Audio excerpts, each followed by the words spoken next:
মৰমৰ ছাত্ৰ ছাত্ৰীসকল মৰম লবা আজি তোমালোকৰ বাবে শংকৰদেৱ শিশু নিকেতনৰ প্ৰথম গোটৰ 2025 চনৰ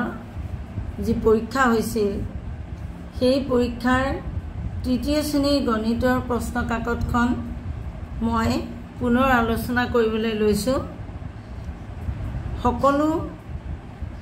স্কুলত সকলো নিকেতনত যে একে প্ৰশ্ন হিয়া নহয় কিন্তু তোমালোকৰ পাঠ্যক্ৰম একে গতিকে তোমালোকক এই প্ৰশ্নখিনি কৰিলে সমহীয়া পৰীক্ষালৈ তোমালোকৰ বহুত কামত আহিব কাৰণ প্ৰথম গোটৰ যিখন প্ৰশ্ন কাকত সেই প্ৰশ্নৰ পৰাও কিছু প্ৰশ্ন 6 মাহিলী পৰীক্ষাৰ প্ৰশ্ন কাকতত আহে গতিকে এইখন অত্যন্ত গুৰুত্বপূৰ্ণ প্ৰশ্ন তোমালোকৰ কাৰণে আটাই মন দি চাবা বহুতে হয়তো বহুত অংক কৰিব পাৰিবা কিন্তু কাৰবাৰ যদি কিবা খুঁটিনাটি আছে সেয়া এইখন পুনৰ আলোচনা কৰাৰ পিছত শেষ হ'ব বুলি মই আশা কৰিছোঁ গতিকে মন দি শুনা আৰু আহাচোন আমি আৰম্ভ কৰোঁ সময় দিছে 2 ঘণ্টা আৰু মুঠ নম্বৰ আছিল 50 কোন নিকেতনৰ সেয়া ইয়াত উল্লেখ কৰা হোৱা নাই এই কাকতখন মই ইউটিউবৰ পৰা সংগ্ৰহ কৰিছোঁ প্ৰথম প্ৰশ্নটো চোৱা তলৰ সংখ্যাবোৰ অংকৰে লিখা ইয়াক আখৰেৰে দিয়া আছে তোমালোকে অংকৰে লিখিব লাগে এতিয়া 3549 হেজাৰৰ ঘৰত আমি কি লিখিম 3000 মই উত্তৰ লগে লগে কৰি গৈছোঁ দেই জেগা ৰাখি গৈছোঁ 3000 তাৰপিছত 500 ঘৰ ঘৰত হ'ল 5 আৰু 49 মানে 4 10 49 হ'ল দ্বিতীয় প্ৰশ্নটো চোৱা খ 7051 ইয়াত ঘৰ ঘৰত একো নাই হেজাৰৰ ঘৰত 7 আছে ঘৰ ঘৰত যেহেতু একো নাই গতিকে 0 হ'ব তাৰপিছত 51 মানে 5 10 1 এইটো তাৰ পিছৰটো আছে 9005 ইয়াত ঘৰ ঘৰটো নাই দহকৰ ঘৰটো নাই শতকৰ ঘৰটো নাই দহকৰ ঘৰটো নাই গতিকে 9000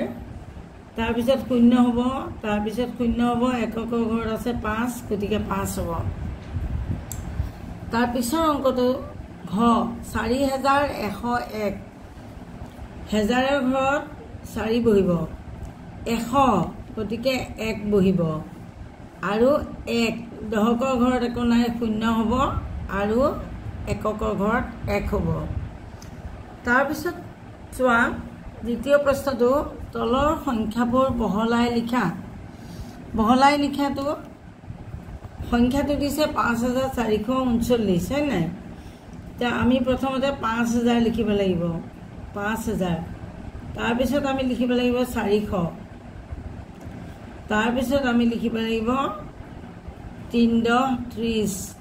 তাৰপিছত আমি লিখিব লাগিব 9 এনেকৈ বহলাই লিখিব লাগিব যোগ কৰি দিলে কিন্তু এইটো উত্তৰে ওলাব এতিয়া এইটো তাৰ তলৰ সংখ্যাটো চোৱা 60301 60000 হ'লে 60000 তাৰপিছত আহিলে 300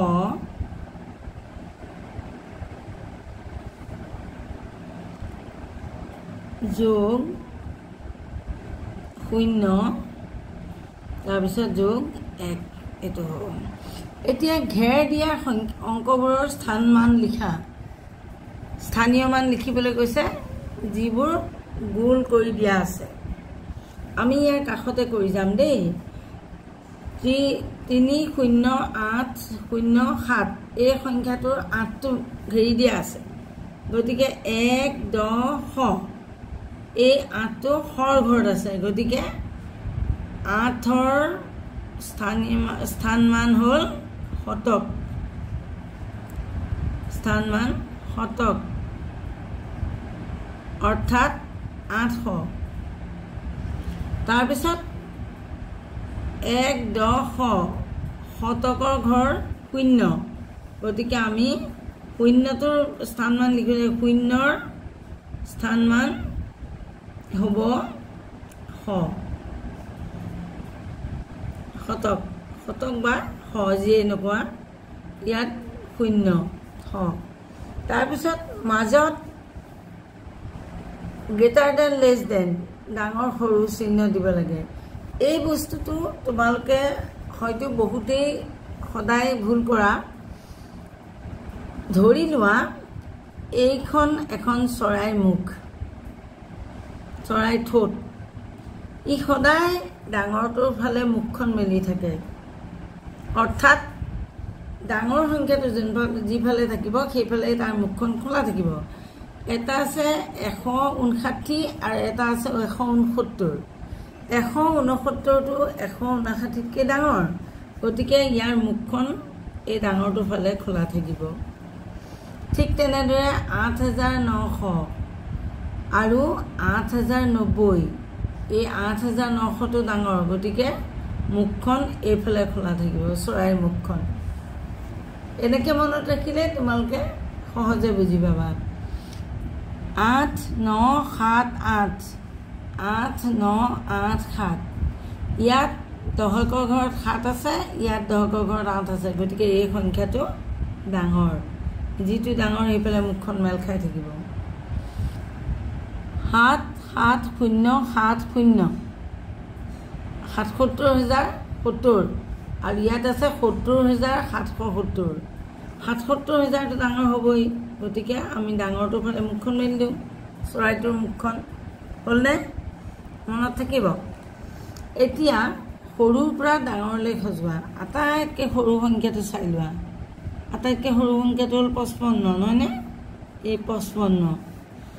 তাৰপিছত 340 304 এইটোতো 800 গতিকে 304টো আহিব ইয়াৰ পিছত 304 তাৰপিছত আহিব 340 আৰু একেবাৰে শেষত হ'ব 890 ঠিক তেনেদৰে তাৰ তলৰ সংখ্যাটো চোৱা 69000 89000 79000 59000 আটাইতকৈ সৰু হ'ল 59000টো 59875 তাৰপিছত হ'ব 69000 69875 তাৰপিছত হ'ব 79000 79875 আৰু আটাইতকৈ শেষত হ'ব 89875 এইটো এনেদৰে কৰিব লাগিব এই তোমালোকে এটা কথাই চাবা প্ৰথম সংখ্যাটো 5 6 7 8 বাকী সংখ্যাবোৰ নাচালেও কথা নাই হৈ যাব তাৰ পিছৰ প্ৰশ্নটোলৈ আহা এইটো যোগ অংক পাতোতে সদায় সংখ্যাবোৰ চিধা চিধিকৈ পাতিব লাগে ইয়াত চোৱা প্ৰথম অংকটো চোৱা 6 ক 5 5 4 9 9ৰ লগত নেওতা যদি জানা 9 8 17 17 7 হাতে হ'ল 1 বাদে মই হাতে যোৱা সংখ্যাটো পেঞ্চিল এডালেদি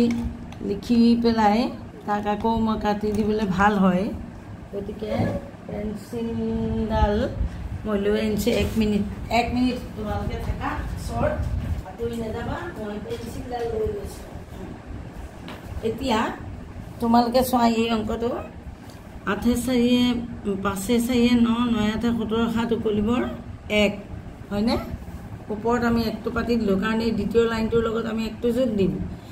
1 9 10 10 8 18 19 20 21 22 23 24 25 18 9 8 18 19 9 7 16 26 9 10 10 18 8 7 15 আচ্ছা 10 10 18 8 7 15 25 হ'ব 25ৰ পিছত 9 তাৰ লগত 9 যোগ দিয়া 26 27 28 29 30 31 32 33 34 34 4 এই হাতত থাকিল এই প্ৰথমটো হ'ল 7 তাৰ পিছত হ'ল 4 তাৰ পিছতে ইয়াত 3 থাকিলে 34 নহয় আকৌ এবাৰ চোৱা 5 4 9 9 এটা 17 7 উকলিবৰ 1 1 9 10 10 8 18 18 7 25 25 30 34 4 উকলিবৰ 3 এতিয়া 3 লাইনটো 3 4 7 7 3 10 10ৰ 0 ইয়াত থাকিল 1 এইটো এতিয়া 1 3 কি হ'ব 4 এইটো তলত 4 বহিব এতিয়া আমি তলত এনেকৈ উত্তৰটো আমি লিখিব লাগিব 4 0 4 7 এনেকৈ ধুনীয়াকৈ লিখি দিবা তেতিয়া আৰু তোমালোকৰ ভুল ধৰিবলৈ কোনো নোৱাৰে এই প্ৰথম শাৰীটো সব 0 গতিকে ই 0ই হ'ব নহয় জানো তাৰ পিছত 4 4 পাছে 9 তাৰ পিছত 5 5 4 9 9 6 15 15 5 কলিবৰ 1 8 1 9 9 3 12 এতিয়া এইটোৰ উত্তৰ হ'ল 12590 এতিয়া আমি জেগাটো কম হ'ল তথাপিতো বাৰু 12590 তোমালোকে এনেকৈ লিখি ইয়াতে আণ্ডাৰলাইন কৰি দিবা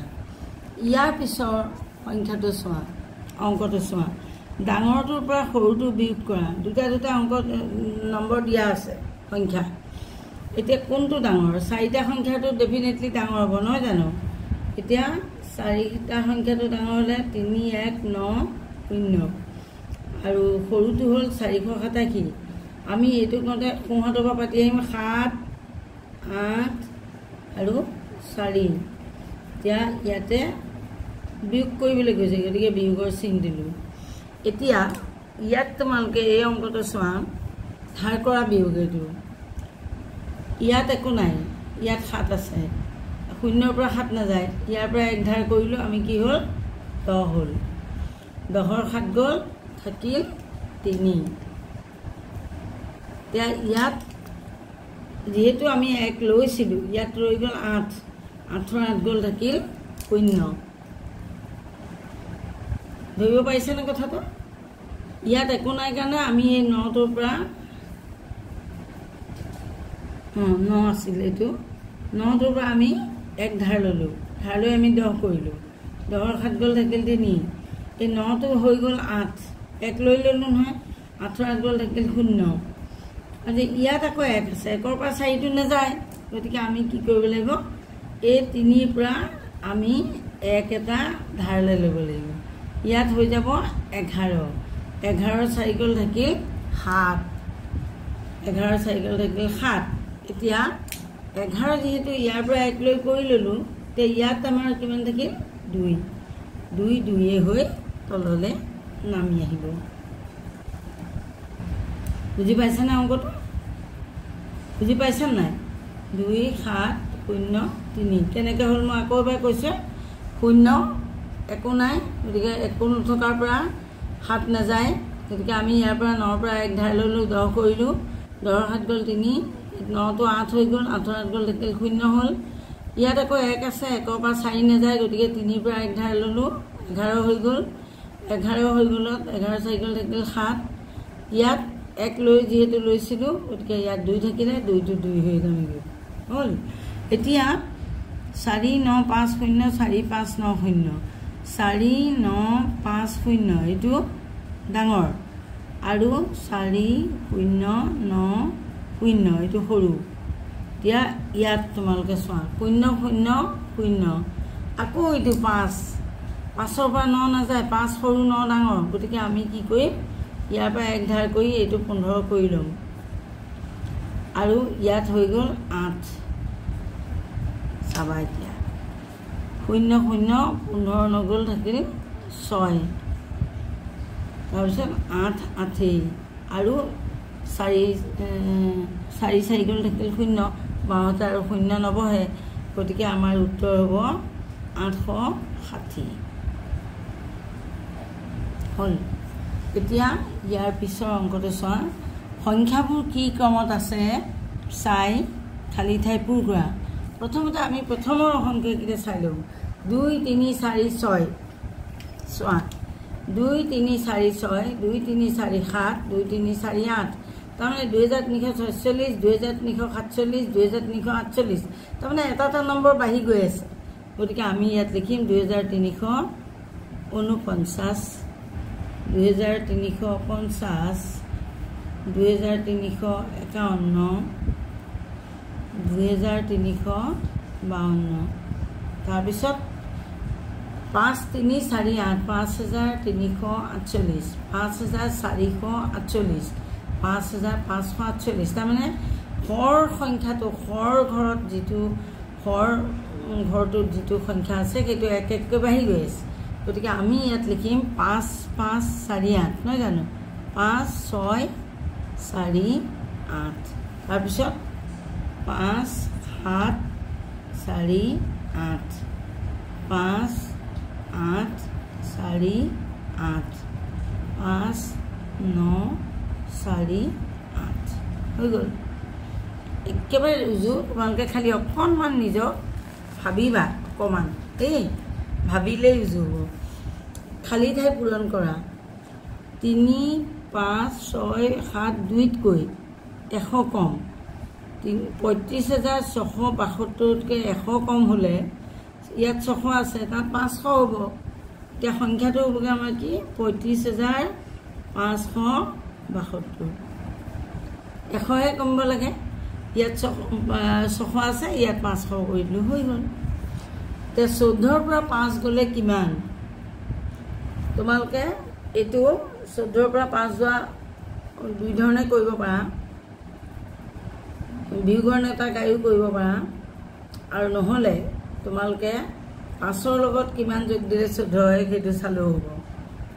5 1 6 5 2 7 5 3 8 5 4 9 5 10 5 6 11 5 7 12 5 8 13 5 9 14 ইয়াত 9 হ'ব 14 5 গ'ল থাকিল 9 তাৰপিছত 554 আৰু প্ৰায় 454 হ'ল উত্তৰটো কিমান বিয়োগ কৰিলে 454 হ'ব 5ৰ পৰা 4 হ'লে ডেফিনেটলি বাকী সংখ্যাকেইটা একে আছে যোৱা 5 5 4 4 5 4 নহয় জানো গতিকে আমি ইয়াৰ পৰা 100 বিয়োগ দিলে আমাৰ উত্তৰটো হৈ যাব এইটো তোমালোকে কৰিও চাব পাৰা এনেকৈ হৈছেনে নাই 5 5 4 তাৰ পৰা 100 বিয়োগ দি দিলা 4 4 5 5 5 6 গ'ল 4 হয় ৰাইট তাৰমানে এইটো অংকটো শুদ্ধ তাৰপিছত 310 456তকৈ ডাঙৰ সৰি 456 310তকৈ ডাঙৰ তাৰমানে 310 456তকৈ সৰু সৰু হ'ব 310 যদি অংকটো দেখুৱাইছে যে যিটো ডাঙৰ সেইটো ফালে চৰাইটোৱে মুখ মেলি থাকে মই কৈছোঁৱেই 456 ডাঙৰ 310 সৰু গতিকে 456 ফালে চৰাই মুখ মেলি আছেই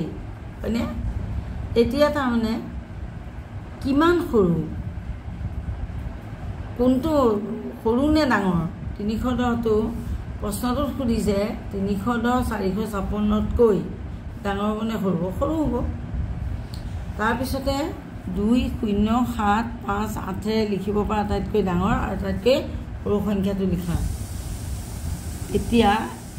সংখ্যাটো চোৱা তোমালোকে এইখিনিতে এই অংকটো মই তোমালোকক অকণমান কৰি দেখুৱাব লাগিব তোমালোকে কৰি দেখুৱালে সহজকৈ বুজি পাবা সংখ্যাটো হৈছে 2 0 7 5 8 হয়নে 2 0 7 5 8 2 0 7 5 8 ইয়াৰ আটাইতকৈ ডাঙৰ সংখ্যাটো কি 8 নহয়নে 8 আহিলে তাৰপিছত 7 আহিব তাৰপিছত 5 আহিব তাৰপিছত 2 আহিব তাৰপিছত 0 সেইটোৱে হ'ল আটাইতকৈ ডাঙৰ সংখ্যা আৰু আটাইতকৈ সৰু সংখ্যাটো বুলি যদি ক'বলৈ হয় তেতিয়াহ'লে আমাৰ ক'ব লাগিব কি 2 0 5 7 8 এই দুটা এইফালে ডাঙৰৰ পৰা ধৰিলোঁ 8 আটাইতকৈ ডাঙৰ 7 আটাইতকৈ ডাঙৰ তাৰপিছত 5 তাৰপিছত 2 তাৰপিছত 0 কিন্তু বাওঁফালে 0 নবহে গতিকে আমি 2টোকে আগত দিম 2টো আগত দিলোঁ 2 পিছত 0 দিলোঁ তাৰপিছত সৰু সংখ্যা হ'ল 5 তাৰপিছত সৰু সংখ্যা হ'ল 7 তাৰপিছত হ'ল 8 এতিয়া আমি ইয়াৰ উত্তৰটো এনেদৰে লিখিব লাগিব যে ডাঙৰ হ'ল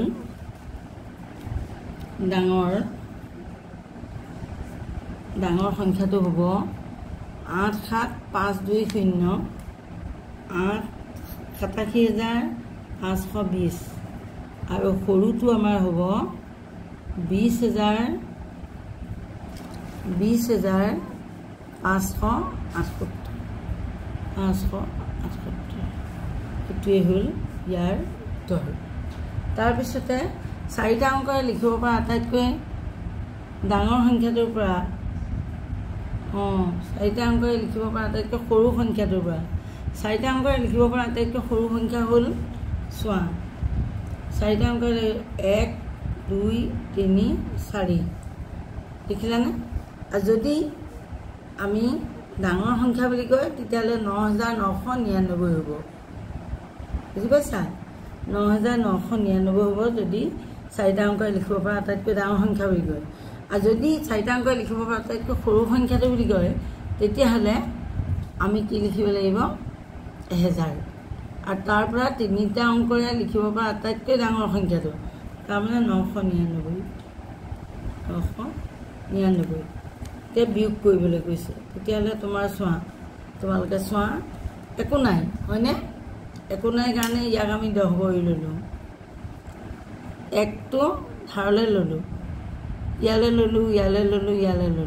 আটাইতকৈ শেষৰটো হ'ল 10 এইটো 10ৰ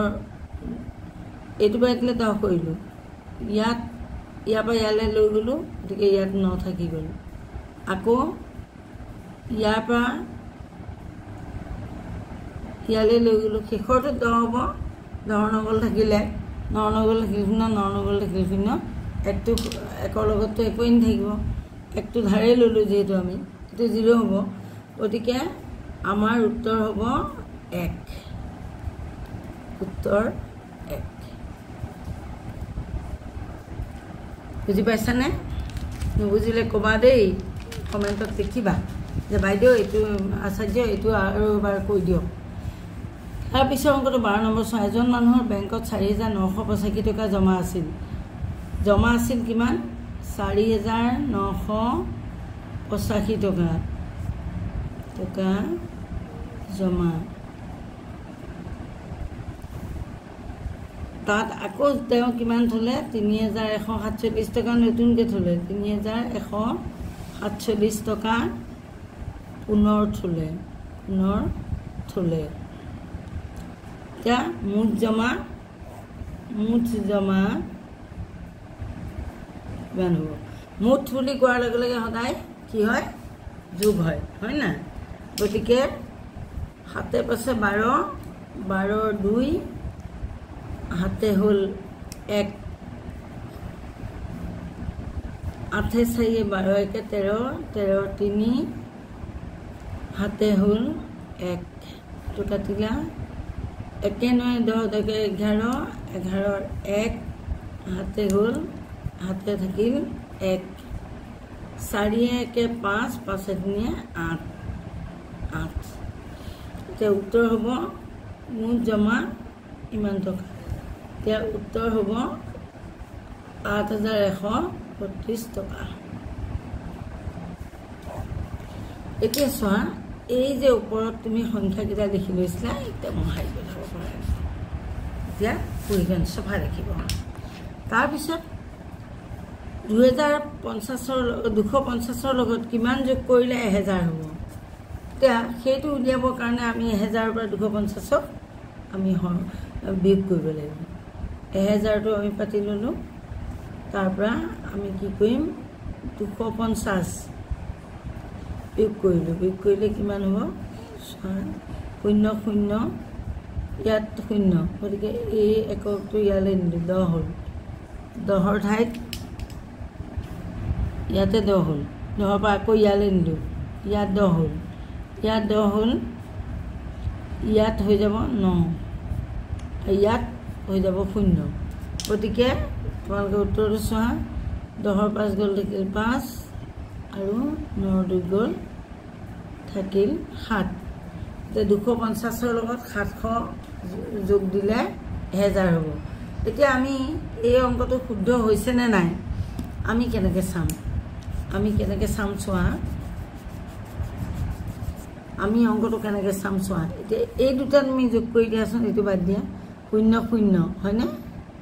পাছে পাছে 10 0 গলিবৰ 1 7 8 8 2 10 10 0 এয়া 10 হৈ গ'ল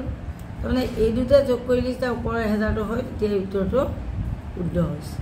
750 ৰমেনৰ হাতত 970 টকা আছে ৰাতুলৰ হাতত ৰমেনতকৈ 3142 টকা বেছি আছে ৰাতুলৰ হাতত কিমান টকা আছে তে ৰমেনৰ হাতত আছে 4970 টকা ৰাতুলৰ বেছি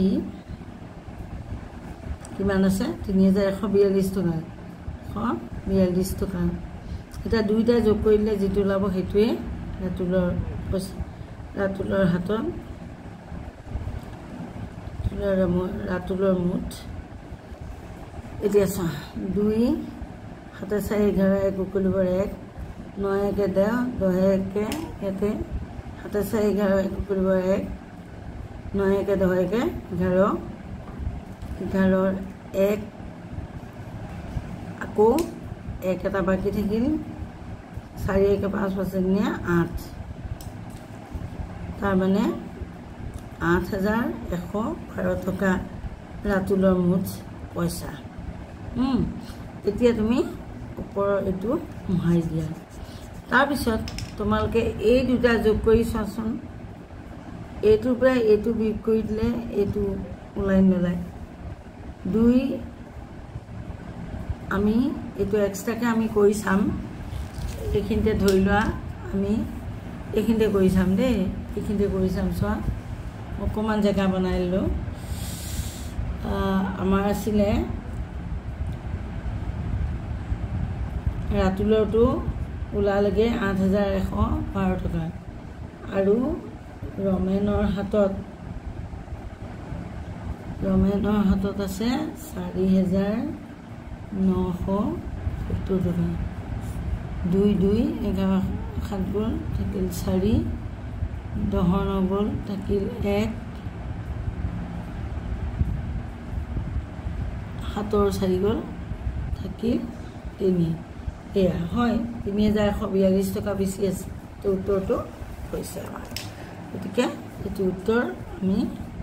এনেকৈ লিখি দিম 8112 টকা তাৰপিছত এইখন চোৱা শুদ্ধ নে অশুদ্ধ লিখা 1000 1 10 অযুত আৰু সমান চিন দি লিখিছে 1000 তাৰমানে এইটো অশুদ্ধ তাৰপিছতো দিছে 23 2 3 0 0 0 এতিয়া আমাক দিছে 230 হয় 230 আৰু দুটা এইটো শুদ্ধ 390তকৈ 400 ডাঙৰ চৰাইটোৱে সদায় ডাঙৰটো ফালে মুখ মেলি থাকে গতিকে এইটো শুদ্ধ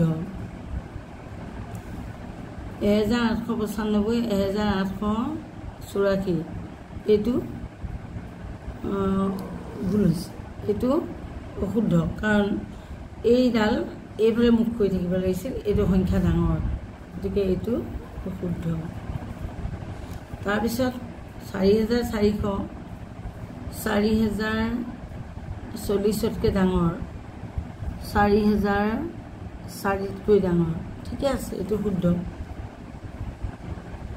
এইটোতকৈ এইটো ডাঙৰ এইটোতকৈ এইটো ডাঙৰ ঠিকে আছে তাৰপিছত ইংৰাজী প্ৰতিশব্দ লিখা এই শব্দকেইটা স্থান মানটো হৈছে place value PLACE place VALUE value মণিখলা এবাকাছ ABACUS এবাকাছ হৈ গ'ল এতিয়া এই প্ৰশ্নখন ইমানতে শেষ হৈছে যদি তোমালোকৰ কিবা ক'বলগীয়া বা বুজিবলগীয়া আছে তেনেহ'লে তোমালোকে কমেণ্ট বক্সত লিখিবা আৰু যদি ভিডিঅ'টো ভাল লাগিছে বুজি পাইছা তেতিয়াহ'লে লাইক কমেণ্ট আৰু শ্বেয়াৰ কৰিবলৈ নাপাহৰিবা ধন্যবাদ